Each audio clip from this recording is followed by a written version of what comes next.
Okay, so Matt and I went through what we talked about yesterday, and we revised it.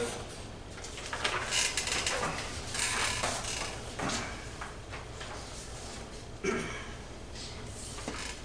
make it more succinct and to the point what we wanted. So, covered most of the stuff.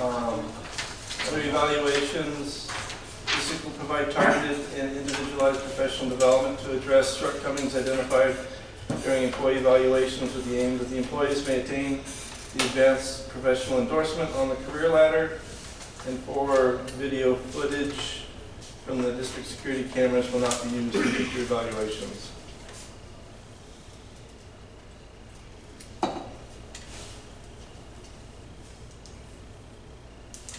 Because every year when we do evaluations, there's these things that pop up, these need to be fixed. And then they're not fixed or not addressed.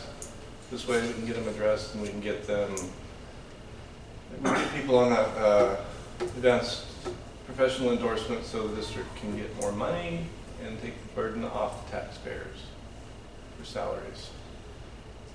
There's no mention of professional days. I believe there's professional days in next year's calendar. You can use those days for that. So how many individuals could do that? Well, there's 19, should be 20 class certifieds. There's also a time deal that's connected to it, so you have to be with the district for a certain period of time before you can attain that. So like for me, it's going to be, I think I have 6 more years before I can attain that. Yeah. I think you have to be in the program for 7 years. And there's other requirements that go with it. But it's certainly attainable by everyone if they're working towards it. If we're getting a person in here at the beginning of the year for professional development, that we can take some of their time during that time to address, go with individuals, say, yeah, this is how you could fix that problem. So is part of the problem here the career ladder? I mean, as far as not our career ladder, but our salary schedule. No, so this salary schedule is a payment mechanism. The career ladder is a money from the state mechanism. It's a funding mechanism. Yeah, and if we match more of the money from the state mechanism. If you get more people on that list, then advanced professional, we get more money from the state for salaries, which means less money out of the levy. Right, but I mean, if it was more reflected in our salary schedule, You can't do there'd be that. an incentive. Well, you could do that, but you're getting tiered salary schedule. That's kind of bad. You don't want to change your salary schedule No. in other ways. Okay. Well, we don't want to change the structure of it. Yeah, Is what he's saying. if you start introducing that kind of stuff, you're introducing kind of from our legal advice, legal trouble in that. So, and then that's what I've been told. So I understand the incentive thing, and if you put it this way, these are shortcomings that have been identified in your evaluations that you have to take every year. Let's address them. And meanwhile, the district gets more money. The teachers win, but it's A long, arduous path. well, yeah, it's not immediately apparent to the teacher. Does that make sense? Yeah. Because it's longer. And I was just trying to think of ways to make it more immediately apparent to teachers. Yeah, I understand that. Matt and I had this long conversation last night. Okay. I wish, yeah. Well, there's other things behind it too. You know, when you look at this, it's more than just boiling it down to the brass tacks of more pay to teachers. It's if you have a program like this and teachers are attending the advanced professional endorsement, you're going to better your teachers, and when you better your teachers, you have better students. Mhm. But it's the idea of actually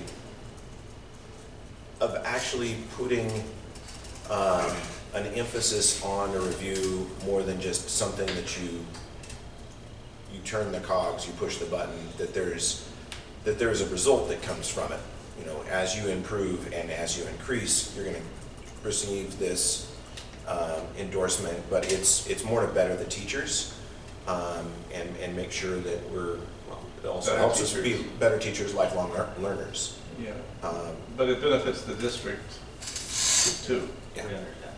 I mean, I'm emphasizing the districts, I'm trying to sell it. I emphasize the education because that's just me, but that's my personal take on it. I'm in favor of this, even though I know I've got 6 years before I can get that. Actually, it's probably going to be close to 7.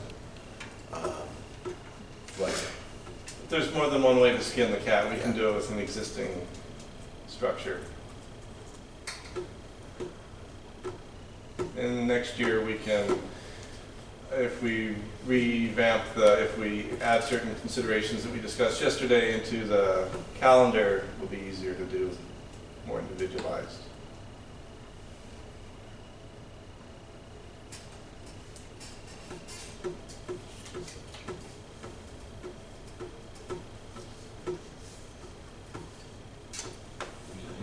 Fine by me. Okay, video footage from district cameras will not be used in teacher evaluations. That was a good thing from yesterday. Modernization of the KHS shop. You guys mentioned you were wanting to do that. What kind of things were you thinking?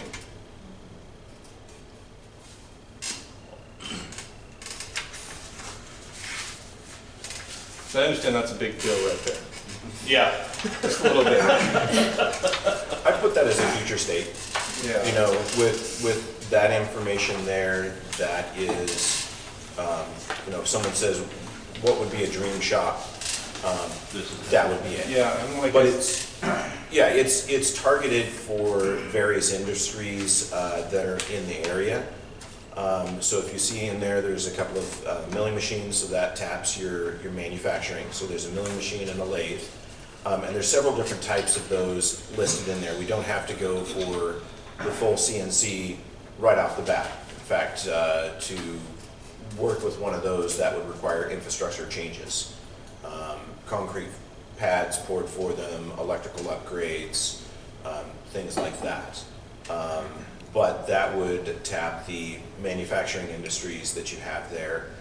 There's sheet metal equipment in there that would, not only does that go to local HVAC work, but that also ties into the major boat industries here. Let me refresh my memory of what I would put in there. Then it slips into a bunch of high precision measuring equipment. So that would be everything from the manufacturers all the way down to CCI, where you're dealing with measurements, out multiple decimal points. So that's all high precision measuring equipment. I do teach high precision measuring as a part of the small engines, but it's basic introductions into micrometers, and this would introduce to threads and surface finishes, flatness. GD&T is what you would really call it. It's geometric dimensioning and tolerancing would fall in there. And then, of course, there's probably the easiest state that we need to do is our welding equipment, upgrading that to more modern equipment, and then looking at basically the PPE, personal protection equipment. Right now, as it stands, the school has a little bit of PPE, but the students provide most of their own, which, they're purchasing their own welding helmets. For the most part, those that want welding jackets purchase their own. Then I've got a little bit for woodworking for those to spark an interest in cabinetry, fine furniture. And then there is the forge equipment, and that is to be towards metallurgy. That's your heating, your tempering, fluid dynamics and metals. And it's also something that really gets students interested in working in a shop. So that's kind of the industries that I was looking there for equipment. And yeah, I know it's a big bill, but that's kind of, that's future state. That could be many years. So what's okay, there's no disagreement. Right. You already know that. Two things. Mm-hmm. We don't think that this, like purchasing classroom supplies, like in this manner for one class, like the shop, should be in the master agreement. Okay. Because at some point the shop will be monitored, and then what? But two, what's a digestible version of this for us?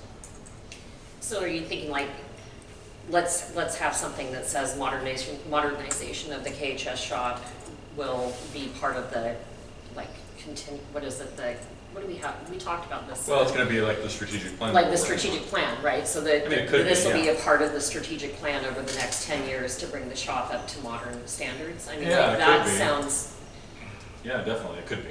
okay. I guess what I'm saying is like, we don't think it should be here. You already know that we agree with you. Right. So what's the digestible version of this? We want to have Like, a discussion. just handing like a big bill, like, the answer's no to that, of course. Yeah, I know. But what's something that like we can like wrap our heads around? I would think that adding it to the strategic plan Yeah. would be, like that, in my mind, that would be a good idea to consider, just because then that discussion is out there, and I think this discussion is already being had. I mean, obviously you guys have talked about this. Yeah. Like, what's the first step too? Like with this stuff now?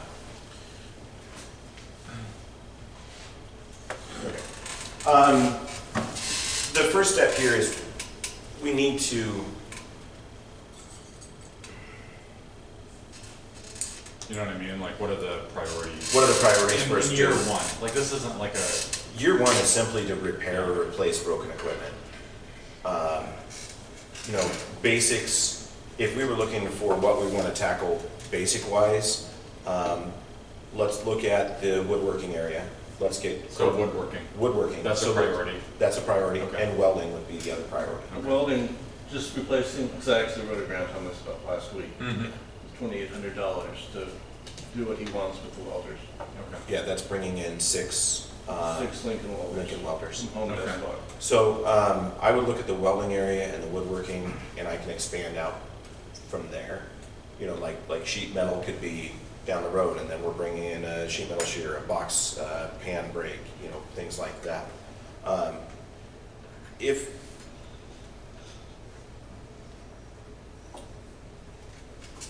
I'm still learning how you guys are manipulating this, so I came up with like master list, and I'm trying to figure out how we would word that in there. You know, there's always, maybe we need to,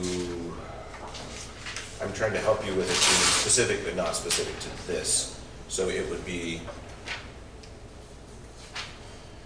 So, okay. Stuff like this welding helmet and stuff like that, we can get that, you get that through like the ESSER funds or something like that, because they're promoting.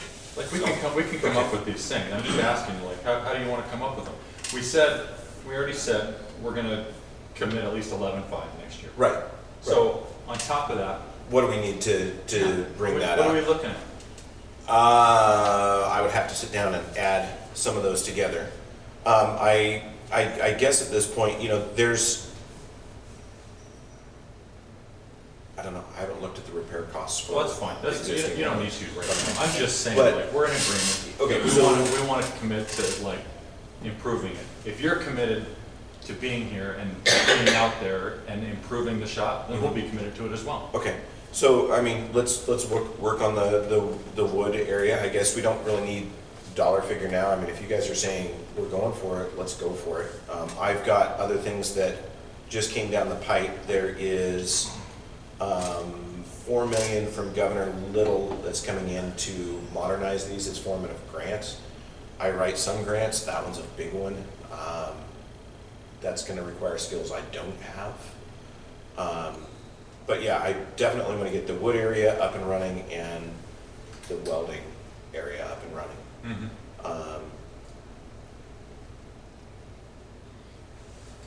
Okay, so I'm telling you, like, we want to do that too. Okay, We don't want this language in this master agreement, but we Okay. want to do that too. okay, that's And fine. and we're okay committing funds above the 11.5 for a while Okay, to like help out with that. okay. So as long as you're in Okay, it, so we can leave that, I mean, as long as we've got the conversation going, you know, keep me in the loop when you guys have discussions, ask me what you need to know. What we need to do, you and I, is we need to Just figure sit out down. what's the first things we need to get. Okay.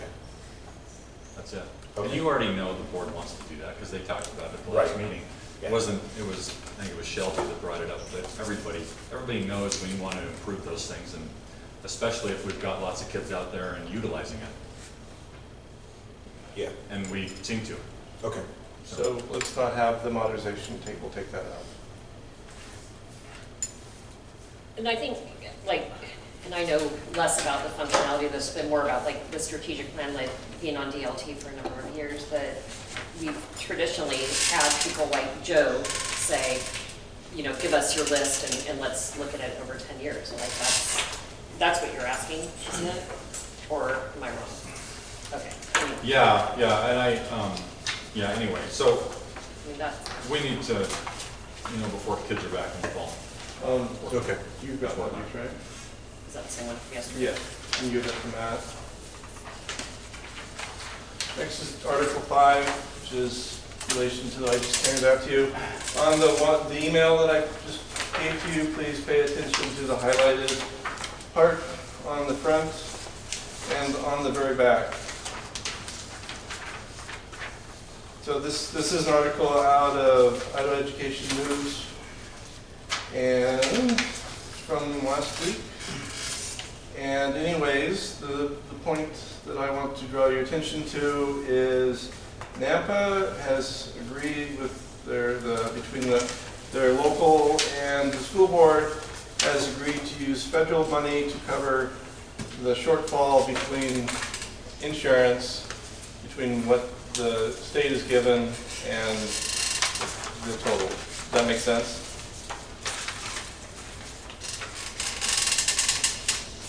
So this brings us to Article 5. Effective September 1st, 2022, districts pay the full contribution of each employee's individual health insurance and dental insurance to the office group of insurance at the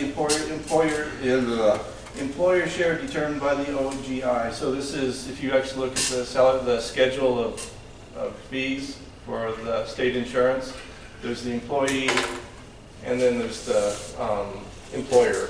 We're looking at the employer. Okay. Employees who work 20 hours more and be eligible for insurance coverage.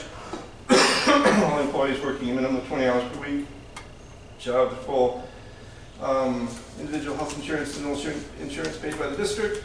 District will provide $1,500 reimbursement for employee payments toward vision, dental, and orthodontical expenses. So this is going to the new insurance plan through the state.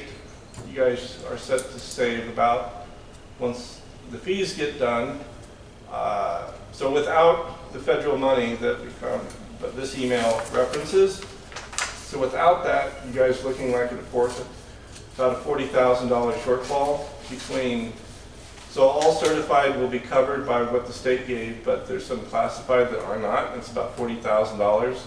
And if you make up the savings, whatever, it'll be about 14 months before the district starts saving that $3,000. If you're able to use that federal money to do that, you'll be saving $3,000 immediately. So this is basically changing insurance. You guys voted you guys had a vote on this last board meeting. Is there any, you guys have anything to talk about? Can you clarify, go ahead, Noah. Well, just on item 2, could you clarify what does that mean for a flexible spending account or a HSA, or what does that mean? So for 2, you guys have the internal service fund that's being used for buy down. I would like to repurpose that. So I would like to repurpose it. So the reason why, besides the benefit, if after 5 years this insurance doesn't work out, and we have to go back to the one we're on now, I'd like to preserve the internal service fund for the buy down, by use of it. And repurposing it for employee payments toward vision, dental, and orthodontia it should be less use of the internal service fund. So you guys will be saving money. And, I mean, lots of people, we're getting a benefit. Can I also add, if I'm correct, we both saw that there was orthodontist benefits in that benefit package, like $1,000 Yeah. per individual. So like, Okay. so this would be the, The extra over. Well, and yeah. especially like where, I don't know that the state plan covers like Willamette, because I know like with the Willamette orthodonture, like we can get like your full braces package for like $2,500, and I don't think the Willamette is state. gone. Right. But I do know. So that would help buffer that. For personal insurance, we had three braces, 1,000, 1,000, 1,000. And then the vendor we went to, or the orthodontist we went to, you had $1,000 off because we just used Blue Cross. So that was a $2,000 savings, just. So yeah, so like, let's say I need, my teeth are perfect, so I don't have to worry about this. Let's say I need glasses, right? And I have to pay the deductible. Well, and the deductible's $250. So I would after I paid it, I would turn the receipt into the district. You guys will have to figure out the third party. Yeah. You have to figure out a third party for that part. Why can't you just have a flexible spending account through the state and a health savings account? They do have flexible accounts from the state plan. Not necessarily an HSA anymore, but the flexible account they do have now. So for like total for the health insurance? No, for this $1,500 or whatever you guys want, because, I mean, the district doesn't need to be doing that reimbursement stuff.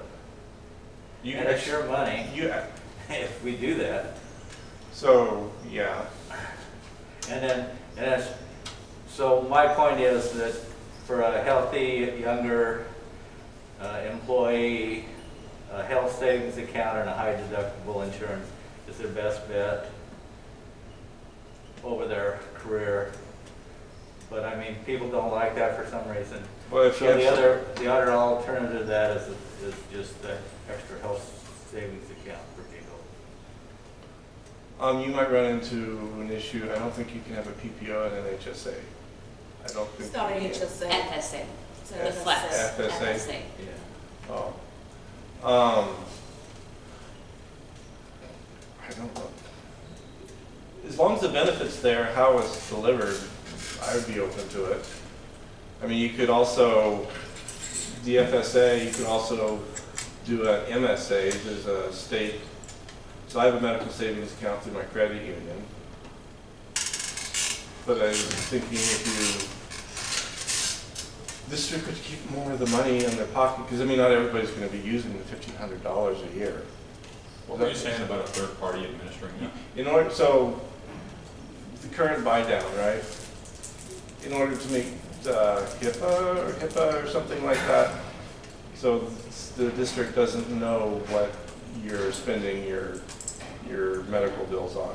You have to have a third party doing it. So that in this case, with the medical buy down, with the buy down we currently have, you guys have that company doing it. MBA. You have to have a third party doing it.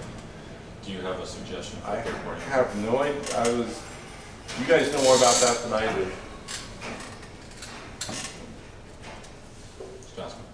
No, I literally don't. I mean, the FSA might be a viable thing. I was kind of going off what we had already.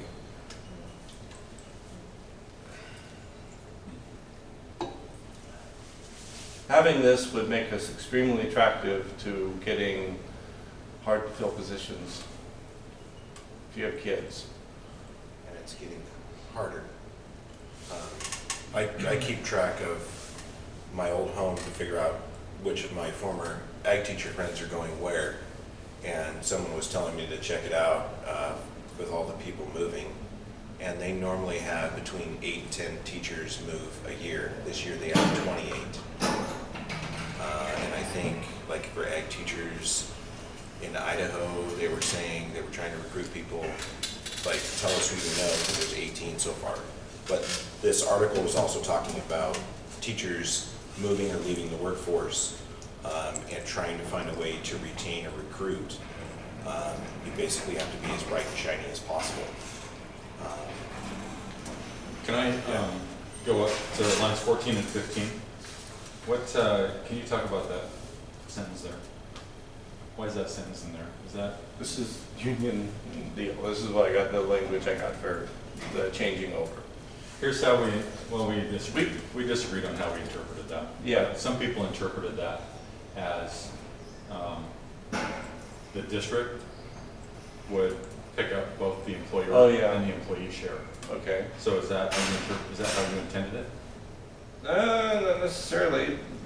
Because I think the paragraph above, the paragraph above already say that basically we're just following the state plan? In my sentence structure analysis of this, lines 14 and 15 are superfluous. They already repeat what is in lines 10 through 12, but they obfuscate it by using the term full individual health insurance. If you want. So I think that, I mean, just as a grammarian, that's a freaking nightmare. Yeah. We're over the paragraph above. We're fine with. Yeah. That's what we've already done. So you guys open to getting rid of 14 and 15? If you just strike full there.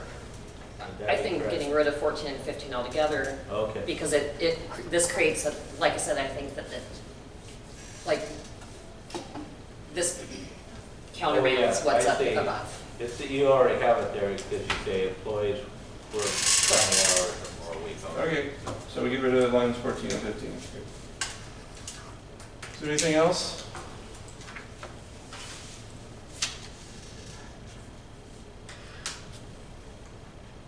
For the 16 and 17, number 2, the instrument of demise on that one, I'm open on, as long as there is instrument of demise on that one. But it'll need some investigation. Yeah, it's a process. We understand. But if we get it in there, we can figure out the things later, the details later. And we can always come back and do a quick memorandum of understanding on it if we need to change it according to circumstances. And we can just do, when we do that, we can just focus on that.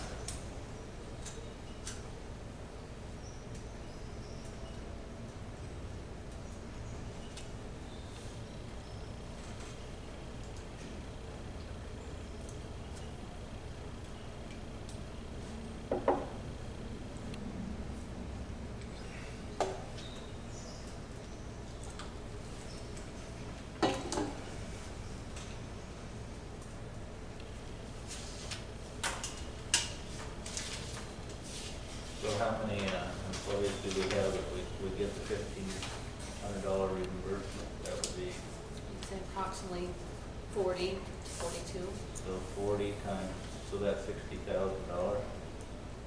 If everyone were to utilize it. I mean, Yeah. I don't have braces in my future right now, so. But not everybody will utilize that. So that's one. So this is one reason the usage on it would actually go down. Like major expenses I would ever see on it is going to be like wisdom teeth. Yeah. That's you know, you only get to do that once. So when my dad was with Pepsi, they had something similar like this, and they would actually start encouraging people to use it because it wasn't being used.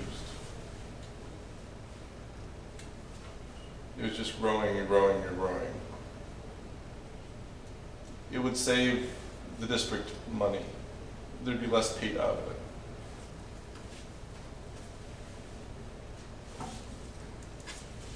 That's that internal service fund, without the buy-down program, I don't know, Kim's maybe been looking into it, I don't know, as far as like even having that separate account anymore, because we had to have it with the buy-down, but with a program like this, like let's say you could keep that money separate, like this program, like this right here there would be no money going into it, it would all be going out of it.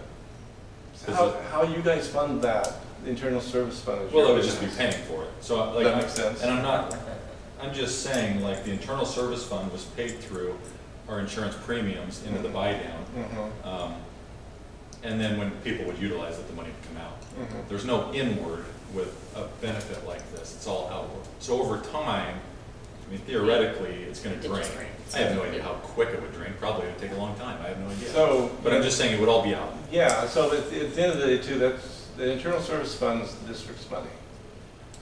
And how you guys pay for this is your bag of Yeah, I know. fun. I understand that. You made the statement that it would be no different than the buy down, but it would be, I because it would all want be to out. preserve the potential for a buy down as part of it. Yeah, and I think that this would preserve the buy down, but it's not guaranteed. I mean, because the money would all be going out possibly Yeah. over time. So,